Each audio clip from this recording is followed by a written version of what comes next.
Two small human girls stepped through the door. Their boots made soft, wet sounds on the floor. One carried a cracked datapad.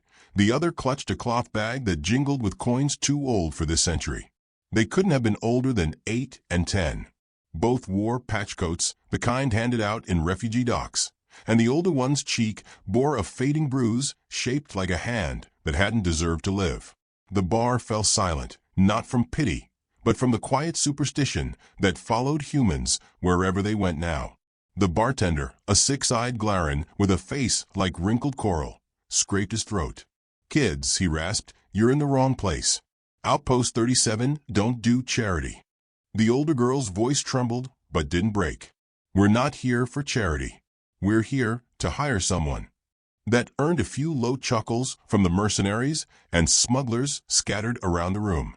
A lizard-skinned trader leaned back, his voice oily. "Hire someone, eh? What are you paying with sandwich crumbs and bedtime stories?" The younger girl raised the bag. It jingled again. "Old Earth silver," she said softly. And our mom's name." That silenced even the drunks. The bartender's fingers froze mid-polish on his glass. His 4 lower eyes blinked nervously, while the upper pair shifted toward the far corner booth, where a man sat alone. He hadn't moved since the girls entered. A human, broad-shouldered, silver-haired, and still a stone. His coat was dark, lined with rain, and his gloved hands cupped a small ceramic teacup that looked absurdly delicate in his grasp. Steam curled up between his fingers, catching the faint blue light like a ghost refusing to die. The bartender lowered his voice. "If you're smart, little ones, you'll leave that one alone. That's not a man. That's a story that kills people who tell it wrong." The older girl didn't look away. "We were told to find him." The Glaran hissed through his gills. "Then I'll pray your mother taught you how to say goodbye." The man in the corner finally spoke, his voice low and smooth, carrying the kind of politeness that made predators nervous. "Let them speak," he said, without looking up. The girls hesitated only a moment before walking toward him. The older one placed the datapad on the table. The younger one set down her bag of coins. Both stood straight. The man's gaze lifted, slow as dawn. His eyes were gray, too calm, too aware, and in their reflection, the bar's flickering lights seemed to flinch. "Who hurt you?" he asked quietly. The older girl swallowed hard. "The Empire," she whispered. "They killed our mom. She was a diplomat. They said she was lying when she said peace was possible. They beat her. On the broadcast. Everyone watched." The man's expression didn't change. Only his hand tightened slightly on the teacup before he set it down, gently, precisely. "I see," he murmured. "And what do you want me to do?" The younger one stepped forward. "We want you to make them sorry." For a long moment, the only sound was the rain striking the roof. Then the man leaned back, sighing through his nose as if the universe had just reminded him of an old debt. "You're too young to understand what you're asking." The older girl's chin trembled. "We understand enough. You're Baba Yaga." That name moved through the room like a current of electricity. The lizard trader nearly dropped his drink. The Glaran bartender muttered a curse and backed away, as if the syllables themselves carried radiation. The man's smile was small, almost kind. "That's what the aliens call me. Your people once had another name for it, a bedtime story that eats nightmares." He gestured toward their coins. "Keep your silver. I'm not for sale." The older girl's eyes filled with tears, but her voice sharpened. "Then do it for her." She tapped the datapad. "This is her message. She made it before she died. She said someone would find you. Said you'd listen." He hesitated, then turned the datapad on. A flickering hologram appeared, an image of a human woman, exhausted but dignified, her diplomat insignia still gleaming faintly through bruises. "If you see this," she said, her voice steady, "they've killed me. But they've made a mistake. They've hurt something they don't understand. You taught me once, Ivan, never threaten what you plan to forgive. I forgave them. I hope you won't." The projection ended. Silence swallowed the bar again. Ivan, though no one had spoken his name aloud in years, closed the datapad gently, as if it were a fragile bone. He looked at the girls, then at the rain sliding down the window like slow tears. When he finally spoke, it was the sound of a man remembering how to hate with precision. "Eat first," he said quietly. "Revenge waits. Hunger doesn't." He motioned to the bartender. "2 plates. Something warm." The Glaran hesitated. You're not serious." Ivan's gaze cut to him. "Please," he said politely. The please carried the weight of a firing squad. The bartender scuttled away. The girls sat. Steam rose from the stew placed before them. Alien tubers, thick broth. They ate slowly, as though afraid it would vanish. Ivan poured himself another cup of tea. "Your mother," he said after a while, "was she working on anything before she died?" The older girl nodded. "She said she was close to something big. Something called Project Harvester. She said it could stop wars." Ivan's brow furrowed. "Harvester," he repeated softly. "That's not diplomacy. That's extraction." He reached into his coat and pulled out a single silver coin, old and worn, engraved with a woman's face and the word YGA. He placed it on the table beside the datapad. "When I was young," he said, "they told me humanity would change the stars with kindness. They were half right." He rose, stretching slowly, joints popping like old machinery reawakening.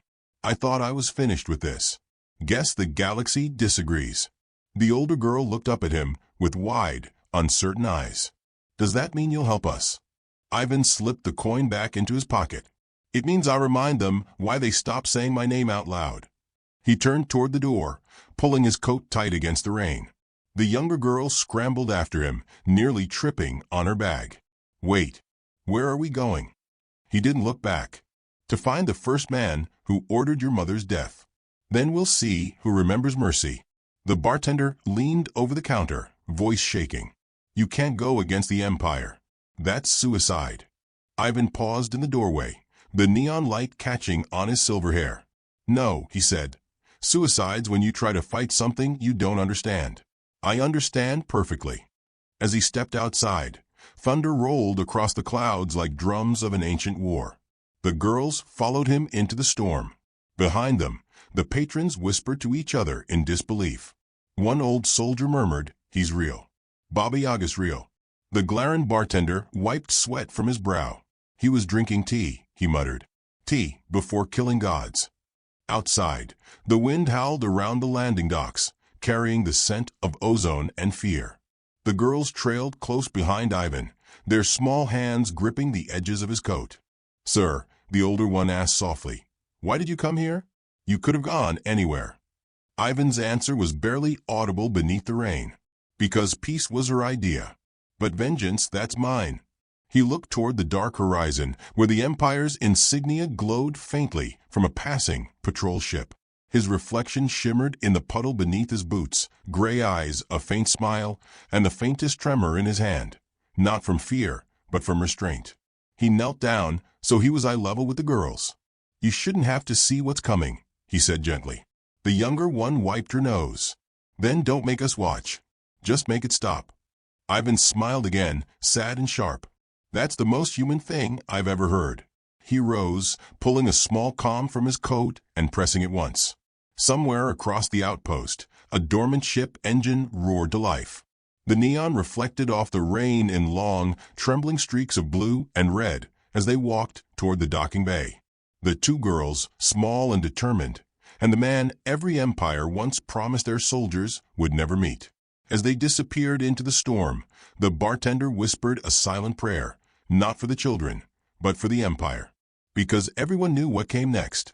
And as the comms across Sector 37 crackled with interference, one old Imperial transmission flickered alive for the first time in decades. Codename: Alibaba YGA, status: active.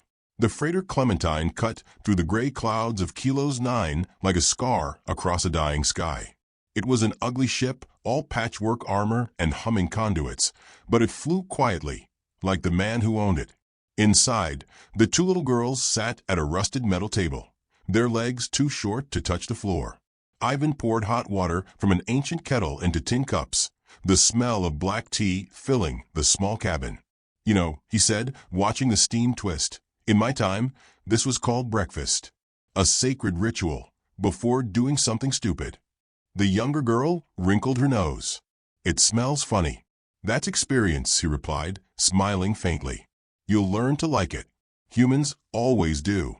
He handed her a cup anyway. She tried a sip, made a face, and he laughed, a quiet, unexpected sound, like gravel rolling down a gentle hill. For a moment, the tension in the air thinned.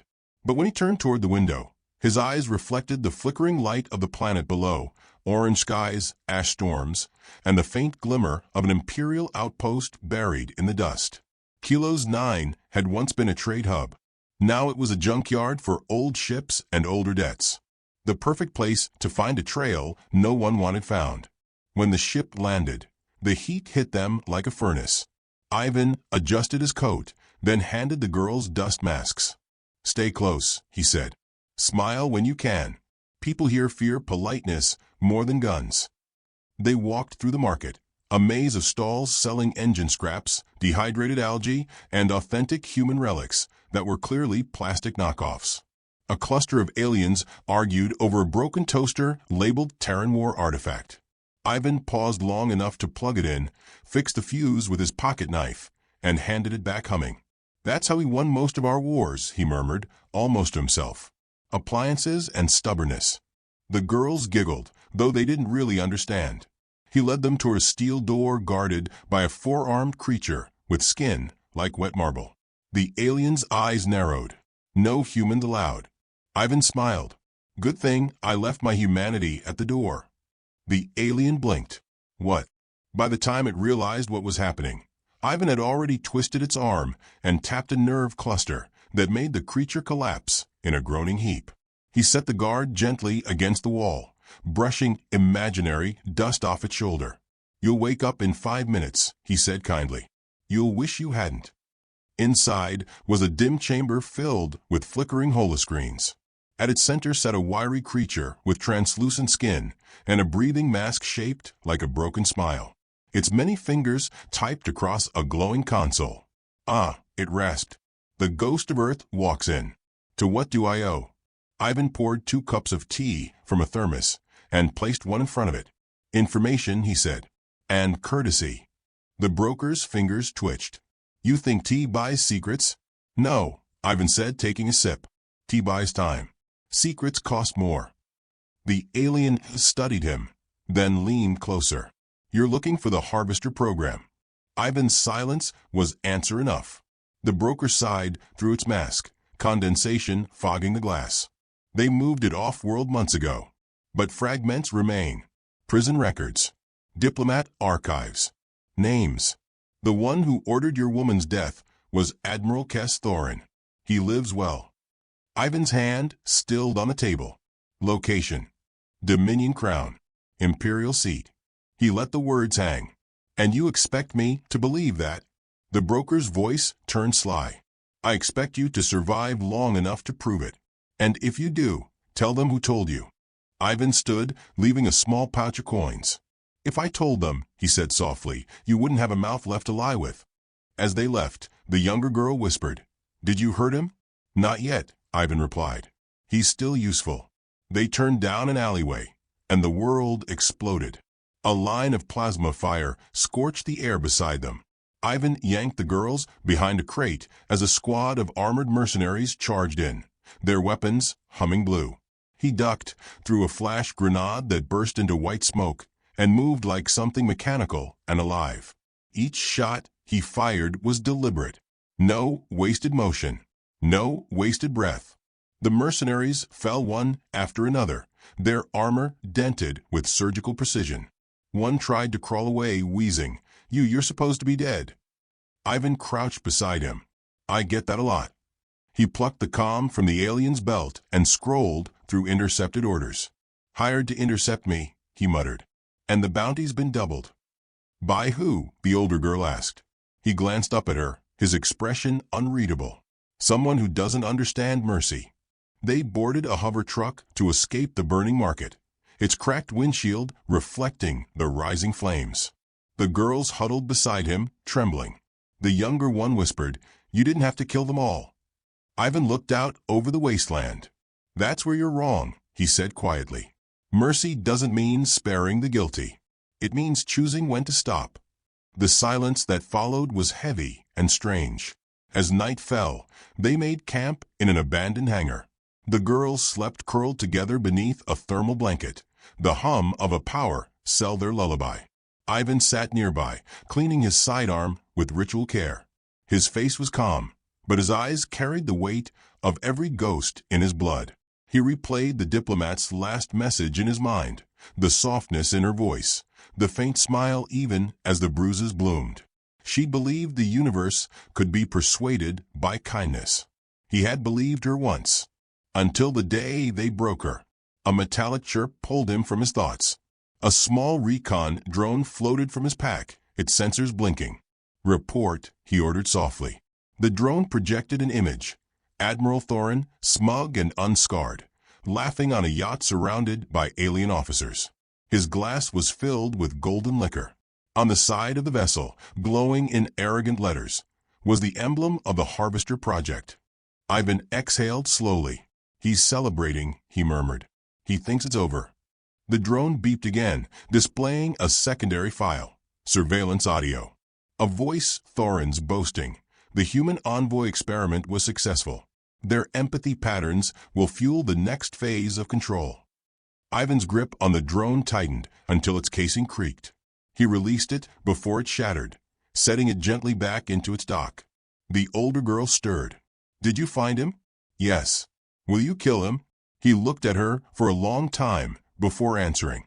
"I'll show him what mercy feels like from the other side." Dawn came gray and cold. They left Kilos 9 under cover of the dust storms, the Clementine rattling, but steady. As the planet shrank behind them, Ivan activated a private channel, a signal encoded in the language of the dead. "This is Yaga," he said. "Reactivate the ledger." Static answered, then a woman's voice, aged but strong. "You shouldn't have come back, Ivan."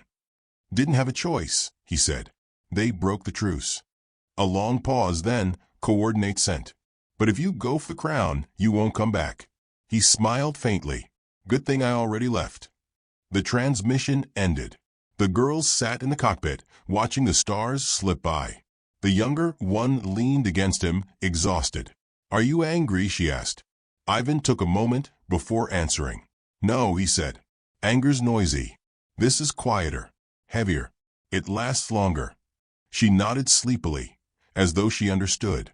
When they reached the orbit of Dominion's outer moons, Ivan powered down the ship and stared at the faint silhouette of the Imperial capital. A ring of light, vast and terrible, glowed against the void. "Dominion crown," he whispered, "where mercy goes to die."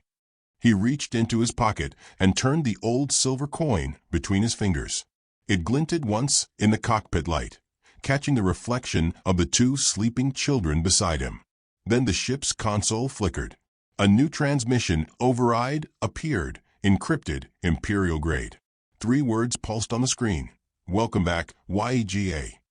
Ivan stared at it, his jaw tightening. For the first time in years, he whispered a prayer, not for himself, but for whoever had sent that message.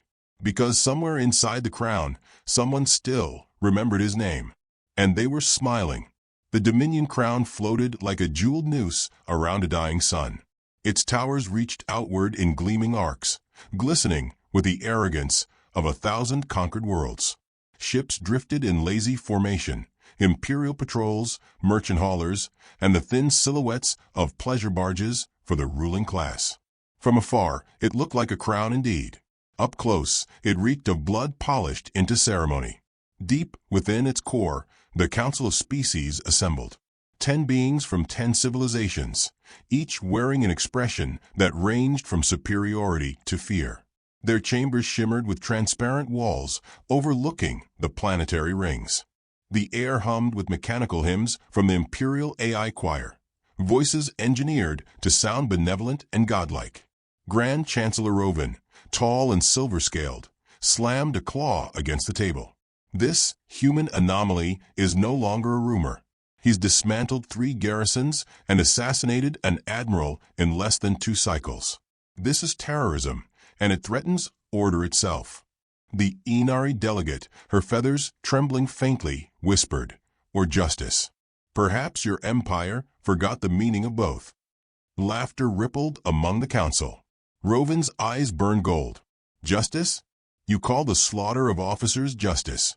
Only if they were innocent, murmured a voice near the back. It belonged to a fragile-looking species, gray-skinned and wide-eyed, whose worlds had once been human allies before being liberated by the Empire. But perhaps the humans are teaching us what innocence costs. Rovin hissed, slamming a talon into the table again. Enough philosophy. Deploy the execution fleets. And a nervous officer interrupted, her voice breaking through static. Sir, we already did. What? They were intercepted. The chamber fell silent. By what? The officer swallowed. By cleaning drones, sir. They exploded. The pause was so long it hurt. Then came the ripple of disbelief. The Chancellor leaned forward, his throat trembling. You're telling me the most advanced fleet in the galaxy was destroyed by janitorial devices? Yes, sir. Human-modified. They broadcasted a message just before impact. A single phrase, be kind, be deadly. Half the council laughed, half stared in horror. The AI choir shifted tones, trying to interpret the phrase through logic algorithms, failing miserably. Rovin's teeth bared. They mock us. These savages. These. A distant explosion trembled through the station. The lights flickered. Sirens wailed. The ceiling rippled as if the very air had flinched. An aide screamed, security breach. Docking Bay 12. The council chamber sealed itself automatically, but Rovin could already see it in their eyes. The whisper of panic, the old memory none of them wanted to admit. Humanity, the species that refused extinction like a bad habit. Far below, in the guts of the station, Ivan walked through smoke. His boots echoed against steel grates, soft and methodical. His coat fluttered around him like a shadow trying to keep up. The girls followed behind, clutching small packs, their eyes wide with terror and awe. The corridor lights flickered red. A squad of drones hovered into view, weapons charged. Ivan raised his hand, calm as still water. Identify yourselves, one barked. Maintenance crew, he said pleasantly. Someone made a mess upstairs. When they scanned him, his ID flashed as Imperial Sanitation Department, Level 1 clearance. Then their sensors began to glitch. By the time they processed the false data, their power cores detonated. The blast painted the walls in flickering firelight. The older girl flinched, covering her sister's ears. Do you have to kill everyone? She asked softly. Not everyone, Ivan murmured. Just the loud ones. He opened a maintenance shaft, motioning them in. The passage reeked of oil and ozone, the hum of the station's heart pounding all around. He climbed like a man who'd done this before, calm, unhurried, never looking down. As they reached the upper decks, the older girl whispered, How did you know where to go? Ivan's voice was barely audible. Because I helped build part of this place. Long time ago, when humans were still guests instead of slaves. They emerged into a quiet corridor lined with portraits, alien admirals in ornate armor, smug faces immortalized in digital paint. At the end of the hall, a single human portrait stood among them, worn and nearly erased. A woman's face. The diplomat. Her eyes were bright even through the dust. The younger girl reached for it, her fingers trembling. That's her. Ivan knelt, brushing the plaque clean. It read, Ambassador Ilara, Human Representative, Peace Accord Initiative. Someone had scratched a single word beneath it. Traitor. He stared at that word for a long, dangerous second. Then he stood and turned toward the command wing.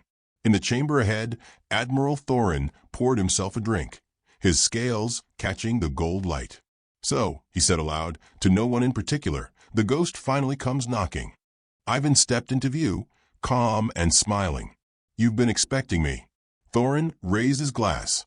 The Empire has its protocols. When a legend returns, we prepare a toast. You killed a woman who believed you could be better, Ivan said quietly. How's that working out for you? Thorin laughed. Yes, the diplomat. Beautiful, naive. She thought kindness was armor. He leaned back, smug. Tell me, Yaga, did you come to avenge her or to confess that she was wrong about us? Ivan's smile thinned. Neither. I came to show you what she meant. He moved faster than the alien could blink. The glass shattered, liquor spilling like blood. Thorin slammed against the wall, Ivan's blade at his throat. She forgave you, Ivan whispered. I don't. Thorin struggled, choking. You can't stop us. The Empire is the galaxy. Ivan pressed the blade deeper. Then the galaxy needs pruning. He looked over his shoulder at the girls watching from the doorway. Close your eyes, he said softly. They didn't. When it was done, Thorin's body slumped, eyes frozen in disbelief. Ivan cleaned the blade, sheathed it, and tapped into the Admiral's terminal. Holograms flickered, records of torture sessions, data extractions. The Empire's new experiment labeled Project Empathy. It wasn't about diplomacy. It was about weaponizing human emotion, turning empathy into a programmable tool for control. They hadn't just killed Alara. They tried to harvest her. The older girl stepped closer, her face pale. They were studying her? Yes, Ivan said quietly. They wanted to understand why humans cared, so they could erase it. He copied the files onto a single bullet and loaded it into his revolver. Now, he murmured, they'll understand the cost of learning. Outside, alarms howled again. Security forces were closing in. He guided the girls toward a maintenance bay overlooking the city of light sprawling across the crown. Far below, thousands of alien citizens walked the illuminated platforms, oblivious to the chaos above. The Empire's propaganda blared from holoscreens.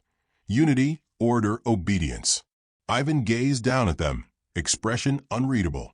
They follow because they've never been shown another way, he said. So let's teach them. He planted explosive nodes along the glass walls, connecting them to a small transmitter shaped like a teacup. The younger girl frowned. That's your detonator? He smiled. Tea helps me think. The older one looked worried. What happens when it blows? He turned to her, his voice soft and deliberate. When this explodes, every screen in the Empire will see what they've done. Every citizen will know who they serve. Then they'll tremble, not because of me, but because of themselves. Footsteps thundered down the corridor. He crouched beside the girls. You're brave, he said. Your mother would be proud. Now, whatever happens, don't let them take your kindness. That's what they fear most. He pressed the detonator. The explosion tore through the glass with a flash like sunrise. Shards cascaded over the city like falling stars, and every holoscreen on every world suddenly flickered. Billions watched as files streamed live, recordings of Alara's death, her words, her smile, her defiance. And then a single human voice echoed across the galactic network, calm and haunting. If you hurt what we love, we will remember you in the way only humans can, by teaching your children why they should never become you. In the chaos, Ivan guided the girls into an escape lift. Fire reflected in their eyes as alarms wailed through the spire. The older girl whispered, "Did we win?" He stared at the flames rising below. "Not yet," he said. "They haven't started to panic."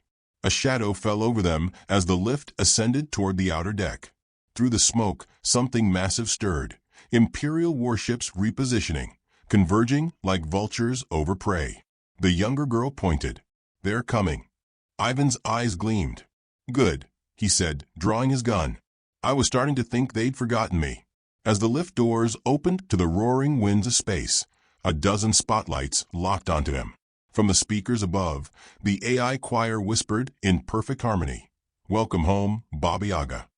He smiled faintly, the barrel of his gun glinting in the storm.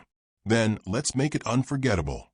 Below him, the Empire's fleets moved into formation, massive ships of black alloy, their engines roaring like an orchestra of gods preparing judgment. Every weapon turret locked on the spire. Every commander barked orders.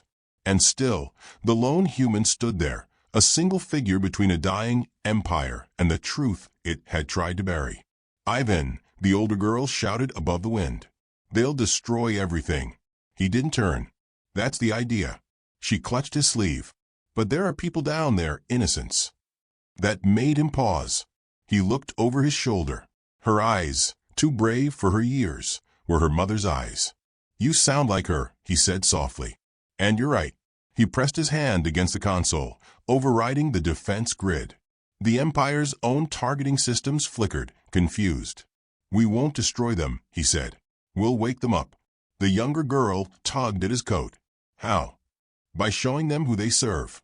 He keyed in the final command. Across the crown's thousands of towers, screens came alive, not with propaganda, but with the raw footage of their crimes. The harvester chambers. The human diplomats tortured in the name of progress. The laughter of alien officers drinking while others begged for mercy. Billions watched. On distant worlds, workers dropped their tools. Officers froze mid-command. Children asked why the humans on-screen were crying. And through the broadcast, a voice carried. Ilara's voice, soft and broken but defiant.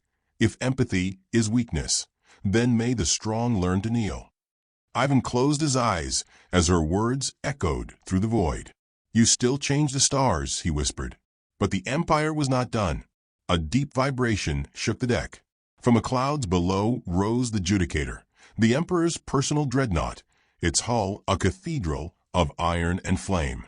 Over 1,000 guns aimed straight at him. On the bridge, the Emperor himself, an ancient being of pale crystal flesh, stared at the human with cold fascination. "Human," his voice boomed across the comm channels, distorted by static and pride.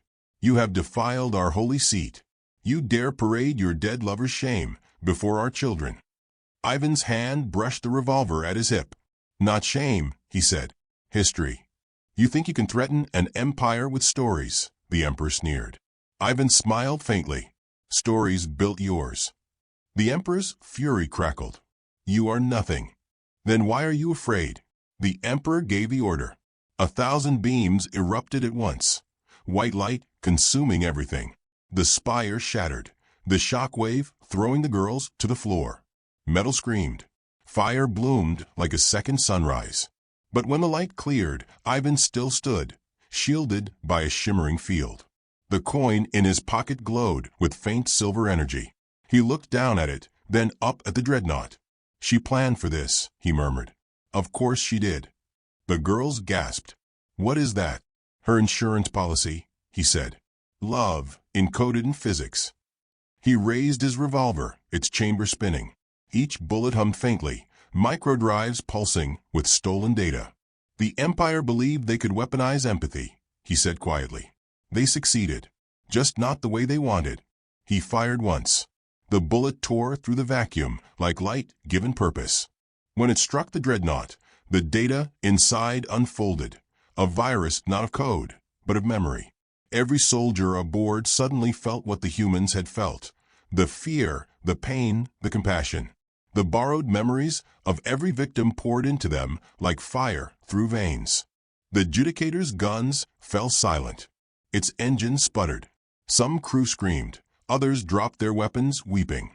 Even the Emperor staggered, clutching his head. What have you done?" "Given you what you wanted," Ivan said. "Understanding." The dreadnought shuddered. The Emperor fell to his knees. We were gods." "No," Ivan whispered. "You were children who never learned guilt." He holstered the revolver, then turned to the girls. "Time to go." They ran to the escape shuttle, ducking beneath collapsing beams. The floor buckled. Steam hissed through ruptured pipes. Ivan paused one last time at the viewport, watching the crown crumble like a dying constellation. Behind him, the older girl called. "Will they live?" "Some will," he said. "Enough to remember." The younger girl's hand slipped into his. "Then we did good." His answer was slow, almost tender. "We did necessary." As they launched from a station, debris drifted past them, shards of metal, fragments of banners, and one shattered piece of marble that still bore the imperial crest. It spun slowly in the void before dissolving into light. Inside the shuttle, silence reigned except for the hum of engines. The girls stared at him, their faces pale and streaked with soot. Ivan leaned back in his seat, exhausted, his hand trembling. "You did well," he said. "Both of you." The older one frowned. "What about you?" He gave a tired smile. "I'm just the delivery man." The younger girl tilted her head. "Of what?" "Consequences." They broke through the last layer of atmosphere. The stars stretched endless before them. Below, the Dominion crown exploded in a cascade of light that turned night into dawn across half the sector. The broadcast continued even as it burned, Ilara's final words looping through every channel. On distant worlds, revolts began. Soldiers refused orders. Citizens covered imperial crests with white cloth. Empires that had sworn loyalty to the crown began deleting its anthem from their networks. The galaxy was trembling, not from fear, but awakening. Ivan watched the view grow smaller, then powered down the shuttle's transponder. "We disappear now," he said. "Let the story spread without faces." The older girl nodded slowly. "You think they'll remember her?" He looked at the stars. "They'll remember what she made them feel. That's stronger than fear." They drifted in silence for a long while. The younger one fell asleep, her head resting on his arm. Ivan didn't move. He simply stared at the faint reflection of himself in the window, a man shaped by ghosts, carrying 2 small reasons not to quit. Then the console flickered. A faint signal. Encrypted. Familiar. He frowned and opened it. A woman's voice filled the cabin, calm and haunting. "Ivan, if you're hearing this, then you did it. But don't stop there. They'll rebuild. They always do. The secret isn't vengeance. It's what comes after. Teach them what we meant by mercy." The message ended. He stared at the dark for a long moment, eyes wet but steady. "Always the teacher," he murmured. The older girl looked up. "Was that her?" "Yes," he said softly. "And she's still right." He reached into his coat and placed the glowing silver coin in her hand. "Keep it. It's not for killing. It's for remembering." The child closed her fingers around it. "What will you do now?" Ivan stood, his silhouette framed by the faint gold of a newborn star rising ahead. "Same thing I always do," he said. "Clean up the mess."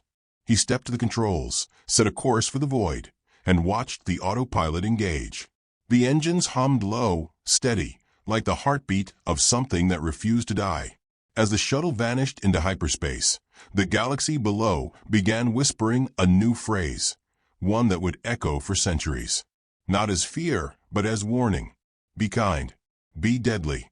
And somewhere in the emptiness between stars, the man who had once been called Baba Yaga closed his eyes and smiled, not in triumph, but in peace. Because for the first time since the war began, the galaxy was quiet enough to hear itself breathe. And that was how humanity won.